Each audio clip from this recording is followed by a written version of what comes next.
ನಮಸ್ತೆ ನನ್ನ ಆತ್ಮೀಯರೇ, ಖುಷಿಯಿಂದ ಹೊಸ ಕಲಿಕೆಗೆ ತಮಗೆಲ್ಲರಿಗೂ ಸ್ವಾಗತ. ನಾನು ಇವತ್ತಿನ ವಿಡಿಯೋದಲ್ಲಿ ಸೂಪರ್ ಆಗಿರುವಂಥ ಕ್ರಿಸ್ಪಿ ಆಗಿರುವಂತಹ ಬಿಸಿ ಬಿಸಿಯಾಗಿರುವ ಸಮೋಸನ ಯಾವ ರೀತಿಯಾಗಿ ಮಾಡ್ಕೊಳ್ಬಹುದು ಅನ್ನೋದನ್ನು ಇವತ್ತಿನ ವಿಡಿಯೋದಲ್ಲಿ ತಿಳಿಸ್ಕೊಡ್ತಾ ಇದ್ದೀನಿ. ವಿಡಿಯೋ ಕೊನೆಯವರೆಗೆ ನೋಡ್ಕೊಳ್ಳಿ. ಯಾವ ರೀತಿಯಾಗಿ ಕ್ರಿಸ್ಪಿ ಆಗಿರುವಂಥ ಸಮೋಸ ಮಾಡ್ಕೊಳ್ಬಹುದು ಅನ್ನೋದನ್ನು ನಿಮಗೆ ಗೊತ್ತಾಗುತ್ತೆ. ಬನ್ನಿ ಇನ್ನಕ್ಕೆ ತಡ ಮಾಡ್ಕೊಳ್ಳೋಣ. ಯಾವ ರೀತಿಯಾಗಿ ಸಮೋಸ ಮಾಡ್ಕೊಳ್ಬಹುದು ಅನ್ನೋದನ್ನು ನೋಡ್ಕೊಳ್ಳೋಣ. ನಾನು ಸಮೋಸ ಮಾಡ್ಕೊಳ್ಳೋಕ್ಕೆ ಮೊದಲಿಗೆ 1 ಕಪ್ ಆಗುವಷ್ಟು ಮೈದಾ ಹಿಟ್ಟನ್ನು ತೆಗೆದುಕೊಂಡಿದ್ದೀನಿ. ನೀವು ಎಷ್ಟು ಪ್ರಮಾಣದಷ್ಟು ಸಮೋಸ ಮಾಡ್ತೀರಾ ಅದಕ್ಕನುಗುಣವಾಗಿ ಮೈದಾ ಹಿಟ್ಟನ್ನು ತೆಗೆದುಕೊಳ್ಬಹುದು. ನಾನು ತೆಗೆದುಕೊಂಡಿರುವಂಥ ಮೈದಾ ಹಿಟ್ಟನ್ನು ಜರಡಿ ಮಾಡಿಕೊಂಡು ಇಟ್ಕೊಳ್ತಾ ಇದ್ದೀನಿ. ನೋಡಿ, ಈ ರೀತಿಯಾಗಿ ಜರಡಿ ಮಾಡಿಕೊಂಡು ಇಟ್ಕೊಳ್ಳಿ. ಆ ನಂತರ ಇದಕ್ಕೆ ನಾನು ಬಿಸಿ ಬಿಸಿಯಾಗಿರುವಂತಹ ಎಣ್ಣೆನ ಹಾಕ್ಕೊಳ್ತಾ ಇದ್ದೀನಿ. ಮೊದಲಿಗೆ ಬಿಸಿ ಮಾಡ್ಕೊಂಡು ಇಟ್ಕೊಂಡಿದ್ದೆ, ಆ ಎಣ್ಣೆನ ಹಾಕ್ಕೊಳ್ತಾ ಇದ್ದೀನಿ. ಈ ರೀತಿಯಾಗಿ ಬಿಸಿಯಾಗಿರುವಂತಹ ಎಣ್ಣೆ ಹಾಕೊಳ್ಳೋದ್ರಿಂದ ಸಮೋಸ ತುಂಬಾ ಕ್ರಿಸ್ಪಿಯಾಗಿ ಬರುತ್ತೆ, ತುಂಬ ಚೆನ್ನಾಗಿ ಬರುತ್ತೆ. ನೋಡಿ, ಈ ರೀತಿಯಾಗಿ ಸ್ವಲ್ಪ ಮಿಕ್ಸ್ ಮಾಡ್ಕೊಂಡ ನಂತರ ಒಂದು 2-3 ಸ್ಪೂನ್ ಆಗುವಷ್ಟು ನಾನು ಚಿರೋಟಿ ರವೆಯನ್ನು ಹಾಕ್ಕೊಳ್ತಾ ಇದ್ದೀನಿ. ಚಿರೋಟಿ ರವೆ ಹಾಕಿದ ನಂತರ 1 ಸ್ಪೂನ್ ಆಗುವಷ್ಟು ಬಿಳಿ ಎಳ್ಳು, ಆ ನಂತರ ಒಂದು ಅರ್ಧ ಸ್ಪೂನ್ ಆಗುವಷ್ಟು ಅಜ್ವೇನನ್ನು ಈ ರೀತಿಯಾಗಿ ತಿಕ್ಕಿ ಹಾಕ್ಕೊಳ್ತಾ ಇದ್ದೀನಿ.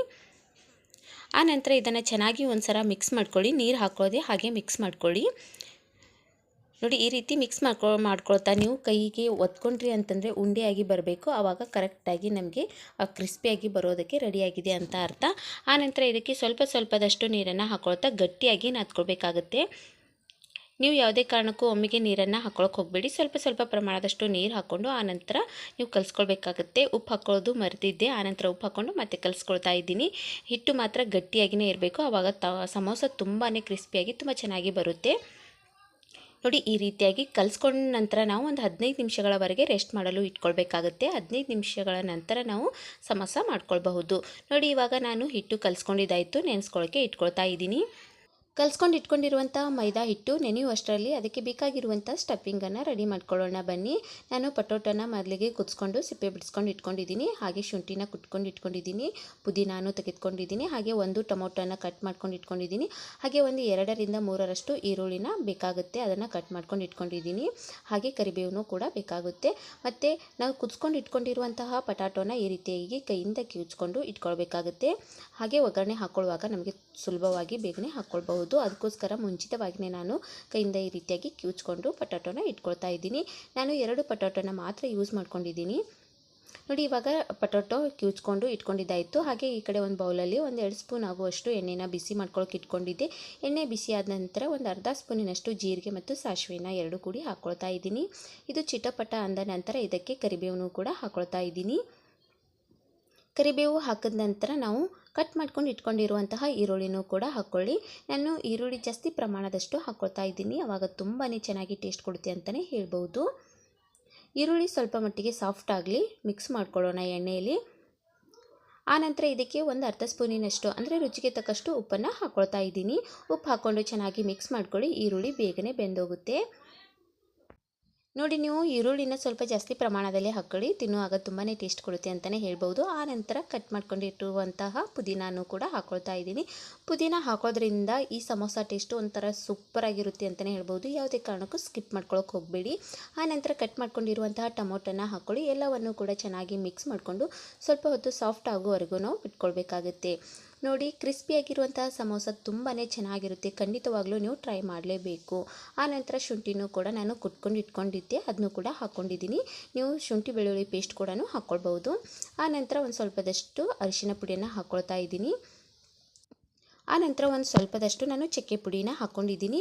ಆನಂತರ 1.5 ಸ್ಪೂನ್ ಆಗುವಷ್ಟು ಕೆಂಪು ಖಾರದ ಪುಡಿಯನ್ನು ಹಾಕ್ಕೊಳ್ತಾ ಇದ್ದೀನಿ. ನಿಮ್ಮ ಖಾರಕ್ಕೆ ಅನುಗುಣವಾಗಿ ನೀವು ಹೆಚ್ಚು ಕಡಿಮೆನೂ ಕೂಡ ಮಾಡ್ಕೊಳ್ಬಹುದು.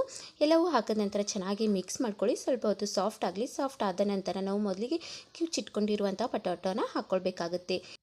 ಈ ಈರುಳ್ಳಿ ಟೊಮೊಟೊ ಎಲ್ಲವೂ ಕೂಡ ಸ್ವಲ್ಪ ಹೊತ್ತು ಸಾಫ್ಟ್ ಆಗಲಿ. ಈ ಸಮೋಸ ತುಂಬಾ ಚೆನ್ನಾಗಿರುತ್ತೆ, ಬೇಗನೆ ಮಾಡ್ಕೊಳ್ಬಹುದು. ಮಕ್ಕಳಂತೂ ತುಂಬಾ ಇಷ್ಟಪಟ್ಟು ತಿಂತಾರಂತಲೇ ಹೇಳ್ಬೋದು. ಟೀ ಟೈಮ್ ಜೊತೆಗೆ ನಿಮಗೆ ಏನಾದರೂ ತಿನ್ನಬೇಕಂತ ಅನ್ನಿಸ್ದಾಗ ಈ ರೀತಿ ಸಮೋಸನೂ ಕೂಡ ಮಾಡ್ಕೊಳ್ತೀನಿ. ನೋಡಿ, ಒಂದು ಸ್ವಲ್ಪ ಹೊತ್ತು ಬೇಯ್ದ ನಂತರ ಈ ಈರುಳ್ಳಿನ ನಾನು ಸ್ವಲ್ಪ ತೆಗಿತಾ ಇದ್ದೀನಿ. ನೋಡಿ, ಈ ಒಗ್ಗರಣೆನ ನಾವು ಸಮೋಸ ಜೊತೆಗೆ ಹಚ್ಕೊಂಡು ಕೂಡ ತಿನ್ಬೋದು, ಇಲ್ಲ ಅಂತಂದರೆ ಚಪಾತಿ ಜೊತೆಗೂ ತಿನ್ಬೋದು. ಅದಕ್ಕೋಸ್ಕರ ಒಂದು ಸ್ವಲ್ಪದಷ್ಟು ಎತ್ತಿಟ್ಕೊಳ್ತಾ ಇದ್ದೀನಿ.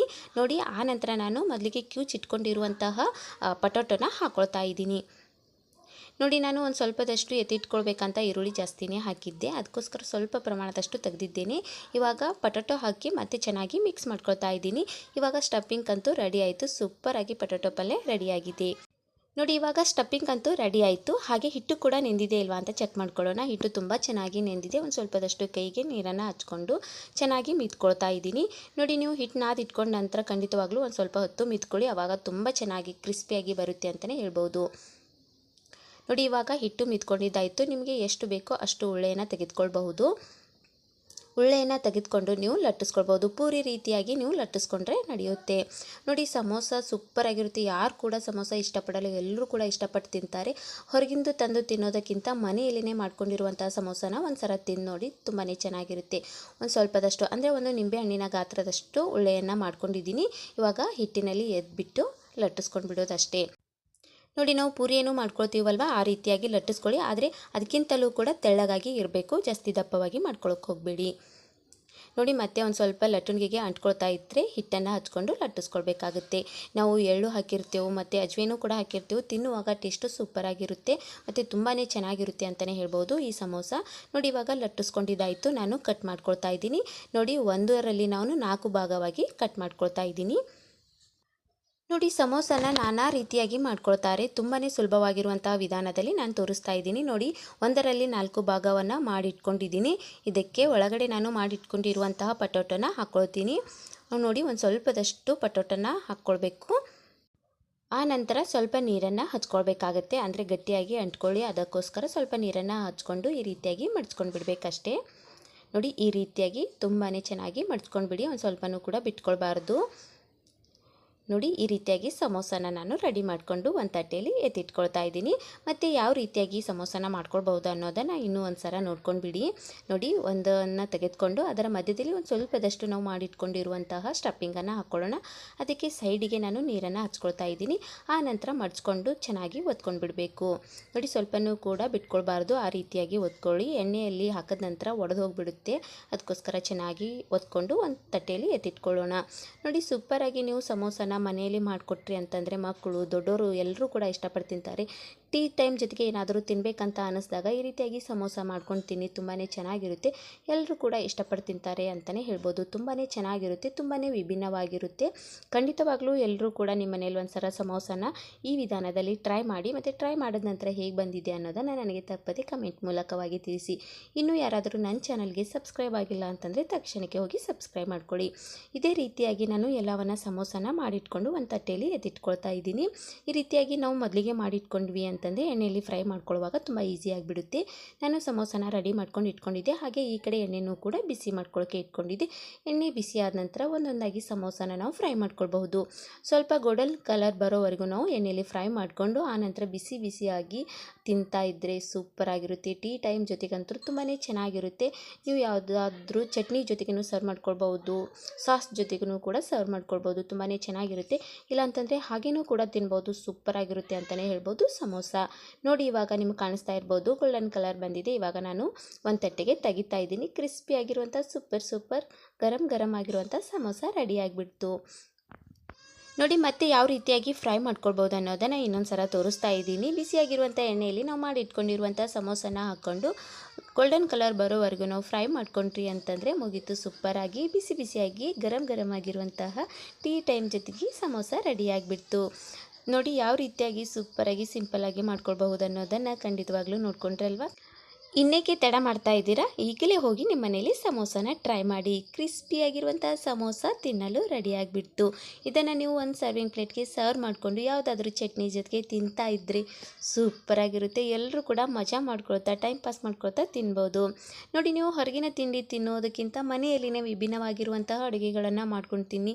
ಯಾವುದಾದ್ರೂ ಸ್ನ್ಯಾಕ್ಸ್ ಆಗಿರ್ಬೋದು ಅಥವಾ ತಿಂಡಿ ತಿನಿಸುಗಳಾಗಿರಬಹುದು, ಹೊರಗಿನ ತಂದು ತಿನ್ನೋದಕ್ಕಿಂತ ಮನೆಯಲ್ಲೇ ಮಾಡಿರುವಂತಹ ತಿಂಡಿ ತಿಂದು ನೋಡಿ ಸೂಪರಾಗಿರುತ್ತೆ. ಟೇಸ್ಟು ಕೂಡ ತುಂಬ ಚೆನ್ನಾಗಿರುತ್ತೆ.